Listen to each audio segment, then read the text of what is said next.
দেখো কে এসছে, রুমাদি।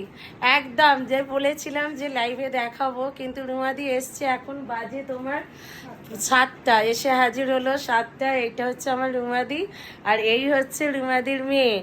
দেখো, এইটা আমাদের রুমাদির মেয়ে, কি মিষ্টি দেখতে একদম।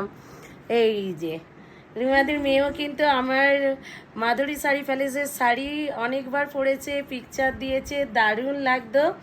আর একদম এইটা হচ্ছে রুমাদির মেয়ে, আর এই হচ্ছে দাদা ভাই।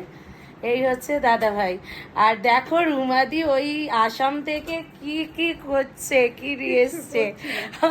আমি বলছি এলেই হবে। এই দেখো কি নিয়ে এসছে আমার জন্য, কি নিয়ে এসছে জাস্ট দেখো।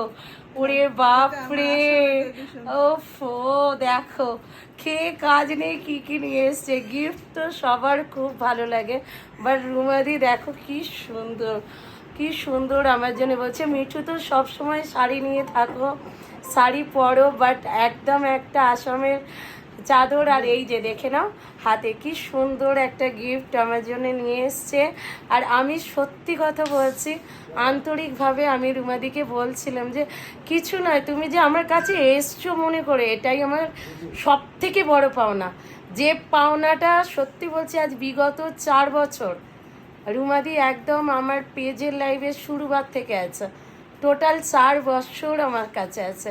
হয়তো অনিয়মিত মাঝে মধ্যে লাইভে থাকে, আবার যখন থাকে রেগুলার লাইভে। আর আগে পুরোপুরি রেগুলার লাইভে থাকতো, রেগুলার একদম।